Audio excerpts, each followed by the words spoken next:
Did you know that Uncluttered and Unfiltered is a passion project created to reach and connect a community of women over 50? Growing production and promotion costs can be a challenge, and your support means the world. When you join our Patreon bonus club, you'll have access to a ton of otherwise unavailable video content, plus commercial-free episodes and a private chat community where Christine and I will answer any questions about the upcoming series, Organizing Eden, which is really for all of us. Plus, we have a few surprises as well coming your way. For just $5 a month, you'll be helping us grow this incredible sisterhood. And if that's not possible, hey, we get it. Truly, the most incredible way you can support us is just by telling one friend about Uncluttered and Unfiltered. And thank you. We love that you're here. Uncluttered and Unfiltered is supported by Hearts for Minds. Can you imagine waiting 11 years to get screened for cancer? On average, people with mental health issues experience an 11-year delay between symptoms and seeking help, and close to 2/3 of mental illnesses go untreated. Hearts for Minds promotes healthy lives by promoting mental health education, facilitating early identification, and connecting people to treatment. Are you ready to learn more? Go to heartsforminds.org for more information. Welcome to Uncluttered and Unfiltered, the podcast urging you to let it go and don't look back. With nationally acclaimed professional organizer Christine Stone and self-proclaimed hot damn mess radio and TV personality Eden Kendall. Welcome everybody to Uncluttered and Unfiltered with Eden and Christine, the podcast for women over 50. And today we are with Julie Ryan, photographer extraordinaire. And let me give you a little backstory. Over 2 years ago, we decided we were going to have a podcast. And Christine said, we need to take photos. And there's only one person in the world that I trust with my photos. It's Julie Ryan. So we came to you and Carrie Wilson, who has been on our podcast a couple of times now. Yeah. She made us look beautiful. You captured us looking beautiful. And I will tell you that it is a toss-up for me. Would I rather have somebody say, you look so much better in photos, or would I rather have them say you look much better in person? I would rather it be that I look like myself in my photos. And that's what you've managed for both of us. So we appreciate that so much. Julie, welcome. Thank you for having me. Very happy to be here. People listening might be saying, a podcast with a photographer, what on earth am I going to learn?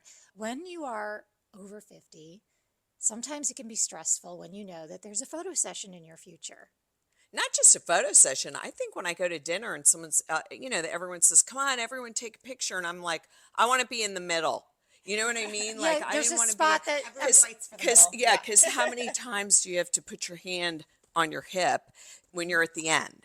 So I really like it just for everyday photos. This is why I'm excited about this. I want to know everything. So we're going to talk to Julie about making sure that you're posing at your best angle, making sure you're in your best light, making sure you're preparing yourself in the best possible way for photos. And also, while we're here, we're going to play around a little bit too for those who are able to see us on video, which isn't everybody. So anything we say on this podcast, we want to make sure that everyone who's just listening can get just as much benefit. But we'll also make sure there's some video attached that you can access in our bonus club on Patreon. So Julie, first of all, your studio is lovely. You were in a different location the last time we saw you. So tell everybody like a little bit about your business, who you mostly cater to.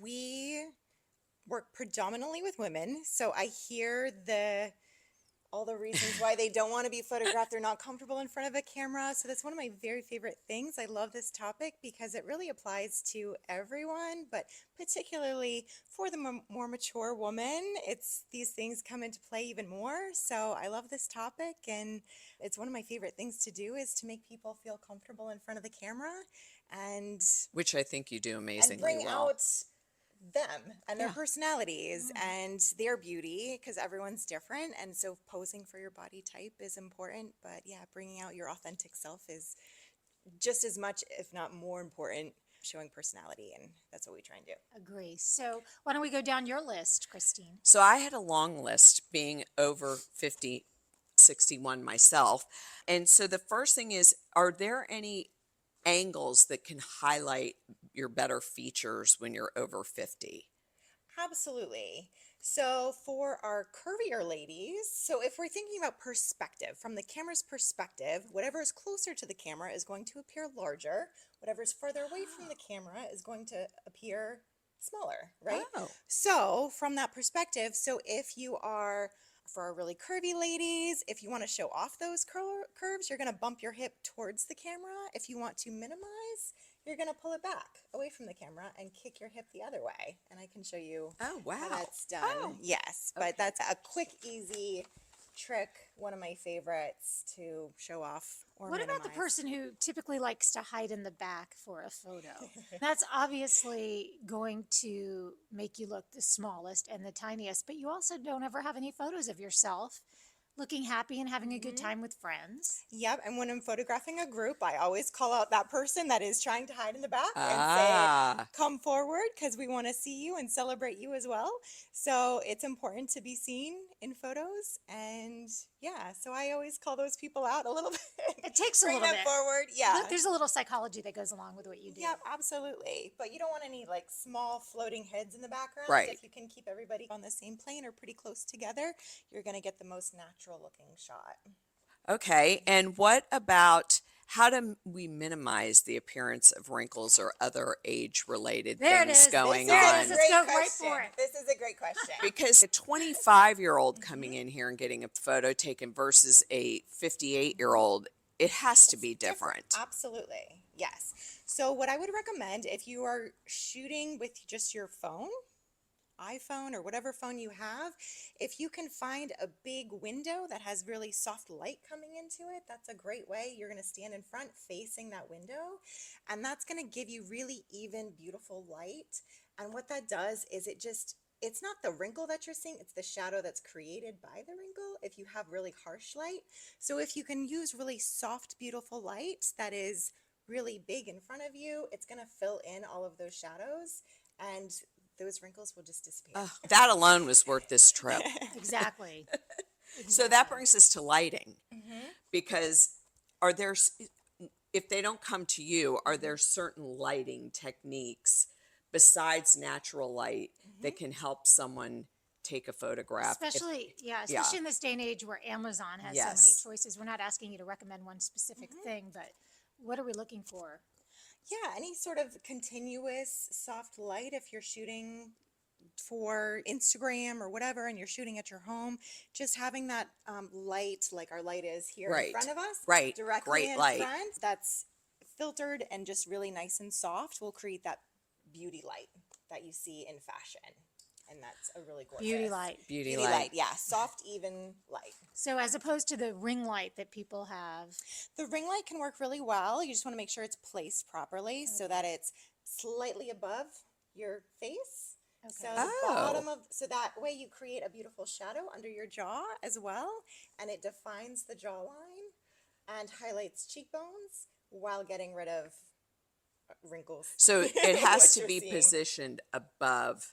I tend to go slightly above. So if you think of the sunlight being above you, you want to create that, mimic a cloud in front of the sun. So the sun is above you, you're going to go slightly above, and that way you can really highlight that jawline. Okay, so when I was younger, everybody wanted to have, the reason we all selfie so much too is that angle from above. When you hold your phone out and up, or my husband went through a phase where he knew, I'm sorry, and he would raise the phone up because he knows I like it shot down. My daughter, on the other hand, part of the new generation, they're taking these pictures from the bottom up, which is crazy to me, but whatever. And Really? you can Be tell. flattering Oh for yes. certain ages. Yes. Oh From my the God. ground, literally from the ground. It's crazy. What that does is make you look really tall. Okay, that's something So good. it can be really beneficial. Wow. Just know the effect that you're trying to go for, and then you can place your camera and your light accordingly to make sure you're getting the effect that you want.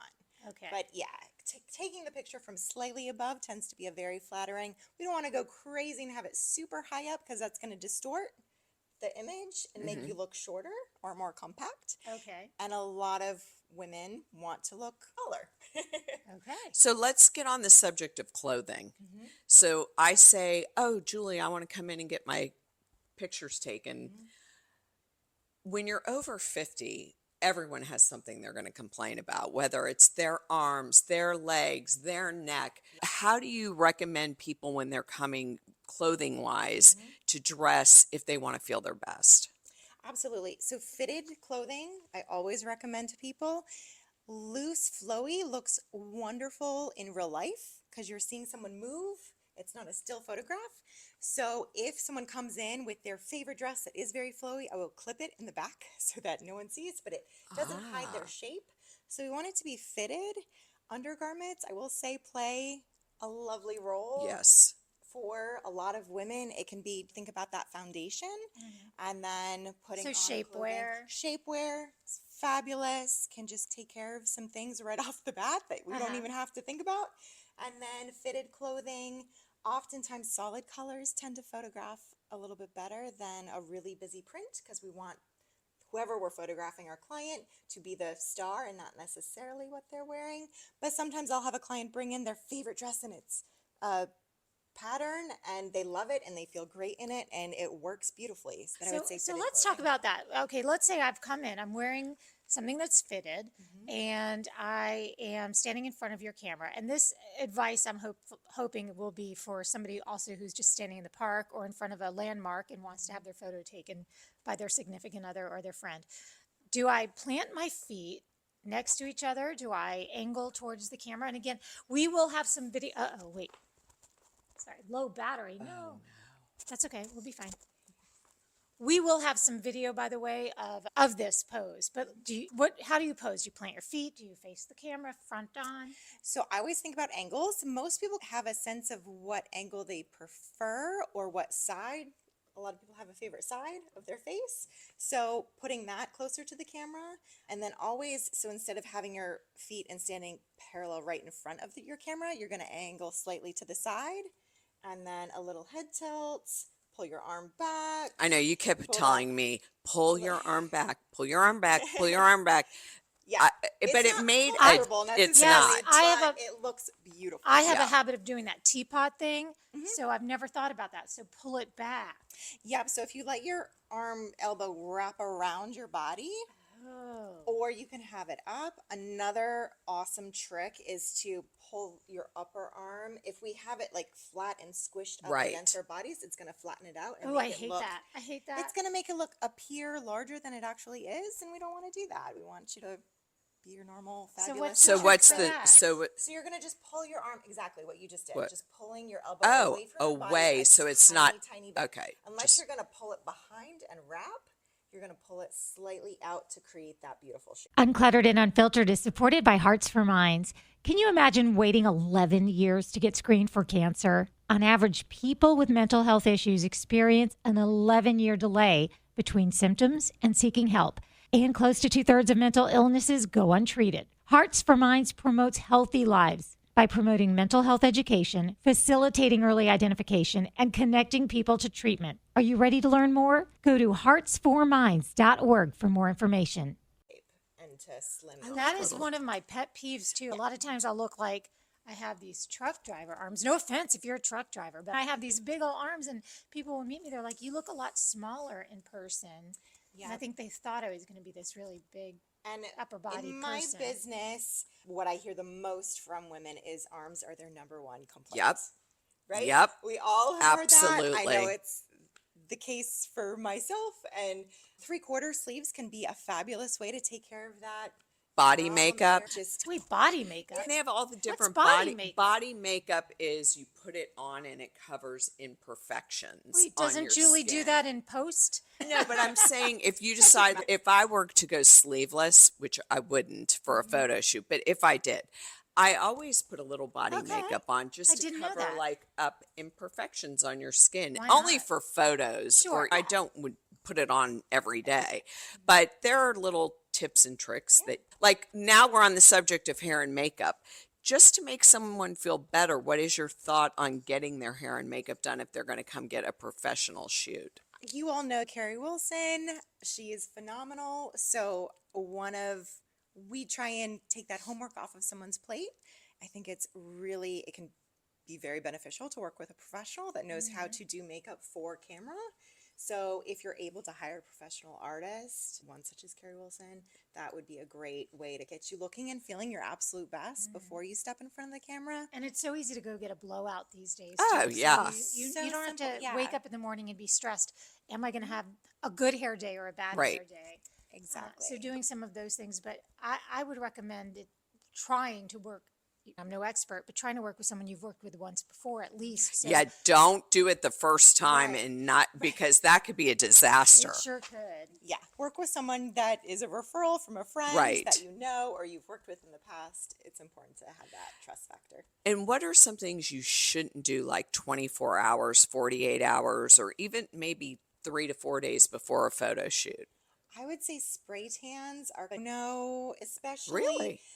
unless you do it often and if you've never had a spray tan done and you go do it the day before your shoot, never had it done before. I've had people come in rather orange. Oh. And it can be, and then I'm correcting skin tone in Oh, post-production. yeah. So unless it's something that you've done many times, you're very comfortable, the clinician that you're working with will come out with proper skin tone to match you, then totally fine. But I don't recommend it for newbies. Okay, and what about alcohol? Like during or No, you know how it's very dehydrating for your skin, and you look the next day like, A little, a little tired, less a little less rested. Yeah. glowy. maybe be well rested, I would think. Yeah. You want to be well rested. You want to have a little something in your stomach, eat a little light meal prior to your shoot. And then as far as the alcohol goes, tend to keep it fairly minimal. We do serve Prosecco or champagne here in the studio on occasion for women that want a sip, but Does it relax them for the a photo? little bit, but we don't want Sleepy eyes. So we don't want that. It's a fine line of I don't want people to look tired in their photos. Sure.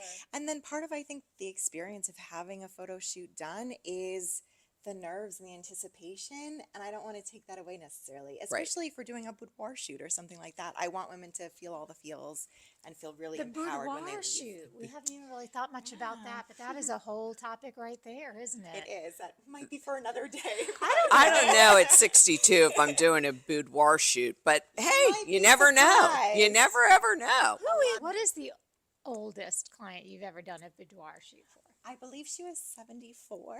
Nice. Did she lay on that bed we see over here? Oh my We goodness. actually shot that one at her. No, it was at my previous studio. I was Okay. going to say her home, but it was at my previous studio. see. So. God, I want to meet her. I love her. That's amazing. Yeah. Yeah. So, She so was doing it for herself.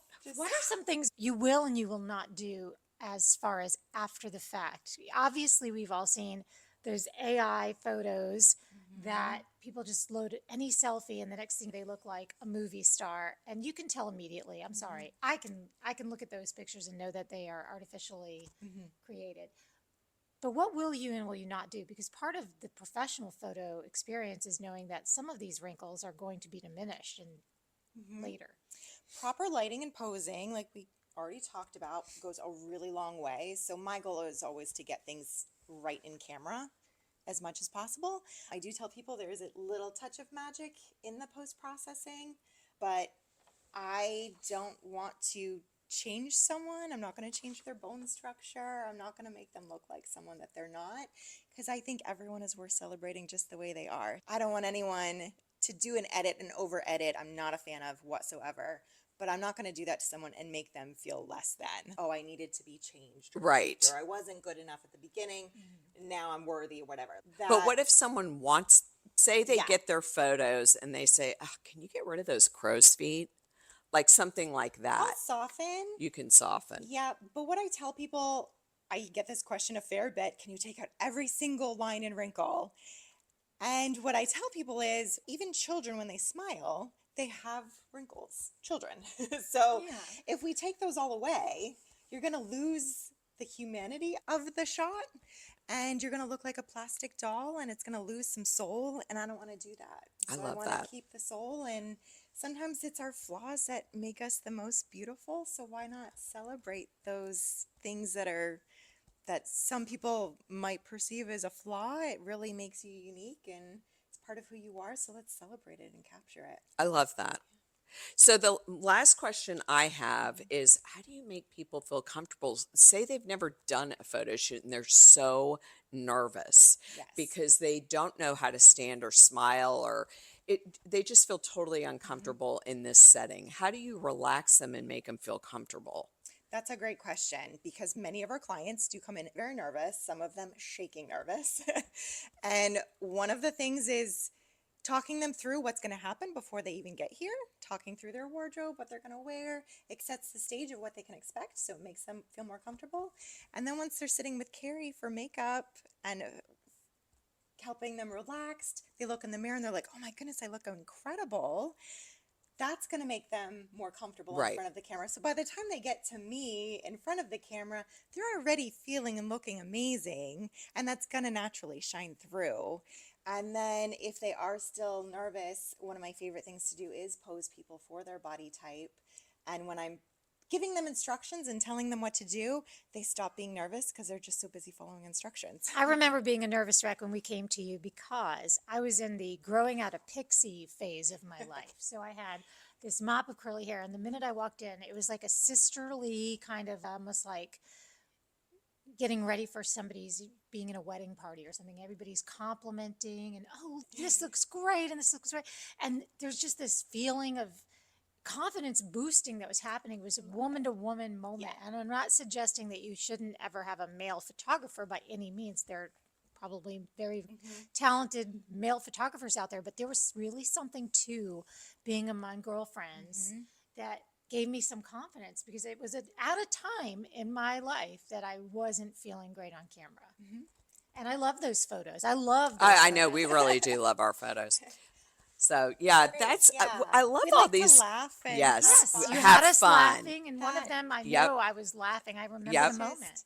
And I think part of one important takeaway is I like to say expression always wins. So even if a pose is technically a little off, if there's a beautiful smile, laughter, expression, and that person is just shining, that wins out over what is technically perfect as Right. far as the pose. Expression always wins. So we call it our little girl cave in here, and we like to have fun and Yes. laugh and give high fives and hugs and have a lot of fun along the way. I love it. I encourage women to do a photo shoot at least once in their life. At least once. Maybe even It's- every few years. They can do it as much as they want, but if you've never experienced it, I feel it really does make you feel so good about yourself because your photographer highlights what looks good about you. And when having your hair and makeup done, you just get one day to really feel dolled up. And then you could go back to your regular life after, but it's something I feel everyone should experience just once. Every photo shoot I had been a part of prior to ours that day was with a group of guys because the radio shows that I've been a part of, it's usually me and guys. So you have that, you get made fun of if you say you have a side you prefer, you get, if you say, hey, can you do one with my hair in front of my face, can you do that? You always get a little bit of ribbing, good natured as it may be, it's still a very self-conscious feeling. Or at the TV station, we would do these days where everybody comes through and they basically tell you what to do. Hold this sign, put this sign down, stand this way. And it's for their purposes, which is understandable. It's on their Right. time, but never have I been in a situation where the photographer wants you to feel Right. the best you can. And it's about you. So I think it's really also picking a photographer that you feel comfortable with. So how do you do that, Julie? Absolutely. If Yeah, how somebody's do you listening do in that? Alaska right now or in Canada, like we know we have listeners all over the world. How do you? How do you do that? I would say set up a phone consult. So if you're on Google and you're looking for local photographers and you find someone's portfolio that you really are drawn to and can see yourself in, reach out to them and set up a phone or in-person consults. Make sure you jive because if you're not comfortable with them, they're not going to necessarily be able to get the best out of you or it might be more challenging. So choose someone that you really jive with and enjoy their energy and someone that's really positive and body positive and all these things. And I think love that. that's a good. And for inspiration, where can people go to see your work specifically? They can find our website. It's julieryanphotography.com. And then on social media, it's the same at Julie Ryan Photography. And yeah, so on Instagram, Facebook, and our website. And we'll, of course, link to that in our show notes. So we're going to wrap up with you, Julie, and we're going to do some things behind the scenes here, get some video bonus content that we could put on our bonus club member Patreon page for those who have that. But what we do want to say for those that are listening right now, whether you're on that bonus club thing or not, the biggest thing you can do to support this podcast is tell one friend. It's an honor to us if you would do that. Just telling one friend that you have, your sister, your cousin, your coworker that's over 50, even if you think you might insult them, maybe they're 49, just tell. Of course, you can find us and you can tell them that our new retooled website is up, unclutteredandunfiltered.com. Yay. And until then, fear of the camera, you can let it go. Yes. And don't look back.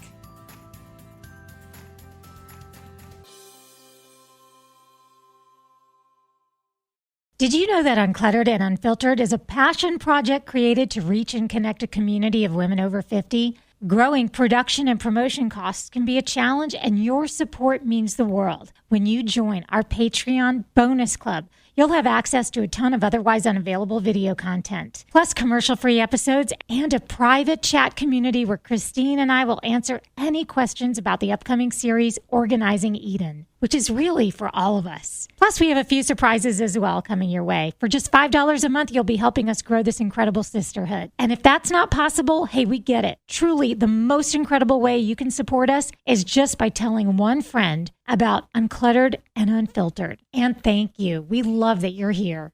Uncluttered and Unfiltered is supported by Hearts for Minds. Can you imagine waiting 11 years to get screened for cancer? On average, people with mental health issues experience an 11-year delay between symptoms and seeking help, and close to 2/3 of mental illnesses go untreated. Hearts for Minds promotes healthy lives by promoting mental health education, facilitating early identification, and connecting people to treatment. Are you ready to learn more? Go to heartsforminds.org for more information.